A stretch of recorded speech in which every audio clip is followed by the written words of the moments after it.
அரசியல் சாசனத்தில் எவன் எங்கு வேண்டுமானாலும் போகலாம், எங்கு வேண்டுமானாலும் வாக்காளராகலாம், எங்கு வேண்டுமானாலும் பயணம் செய்யலாம், சரி, எங்கு வேண்டுமானாலும் தொழில் செய்யலாம், சரி, எங்கு வேண்டுமானாலும் வாக்காளராகலாம் என்கின்ற நிலையை மாற்றியாக வேண்டும். இவற்றையெல்லாம் நாம் ஒரு கருதுகோளாக ஒவ்வொரு காலத்தின் தேவைக்கேற்ற கருதுகோள்களை வைக்க வேண்டும். ஒரு காலத்தில் வழக்கு வாழ்கிறது என்பதை கருதுகோளாக்கினீர்கள்.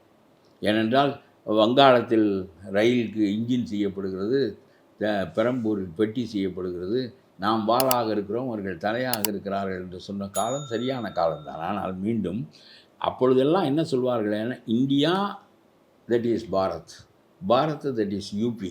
அதுதான் அண்ணா காலத்து அரசியல். கடைசியில் ஊபிக்காரன் மட்டும்தான் இந்த நாட்டை ஆள முடியும், ஊபிக்காரன் மட்டும்தான் இந்த நாட்டினுடைய தலைவிதியை தீர்மானிக்க முடியும் என்று அண்ணா அரசியல் பேசினார் அன்றைய காலகட்டத்திற்கு. இன்றைய காலகட்டத்திற்கு நமக்கு தொழில் பெருகி இருக்கிறது, நமக்கு தொழிலாளர்கள் தேவைப்படுகிறார்கள்.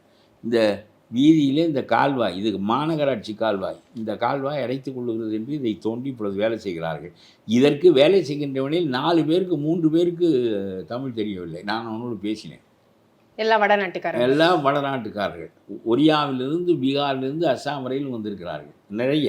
அவர்களுக்கு இவன் இடம் கொடுத்து தங்க வைத்து அவனுடைய நாட்டினுடைய வறுமை இன்னும் கூடுதல். நாம் நம்முடைய நாட்டின் வறுமைக்கு துபாய்க்கு போகிறோம், கொஞ்சம் வசதியானவன் அமெரிக்காவுக்கு போகிறான், இவன் அவன் நாட்டு வறுமையை விட நம்முடைய நாடு செழுமை என்று நினைக்கிறான். இங்கே மாநிலத்தை விட அவன் மாநிலம் அதை விட ரொம்ப கீழாக இருக்கிறது. ஆகவே அவன் இடம்பெயர்கிறான். நேபாளத்திலிருந்து வருகிறானே, நேபாளம் எங்கே இருக்கிறது? இமயத்தின் கொடுமுடியில் இருக்கிறது.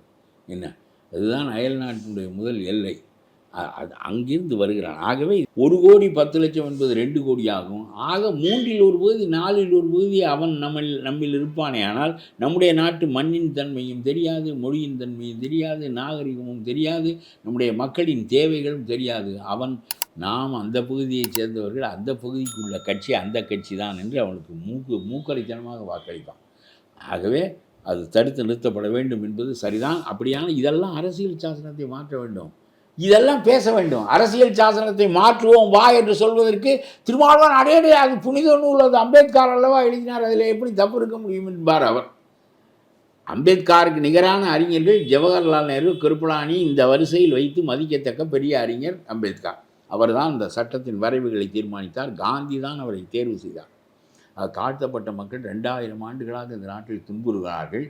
அவர்களுக்காக நம்மை மீறி, நம்மை காந்தி ஒழிக என்று சொன்னாலும் தாழ்த்தப்பட்ட மக்களுக்காக உறுதியாக இருக்கக்கூடிய ஒரே ஒரு தலைவன் அம்பேத்கர் தான்.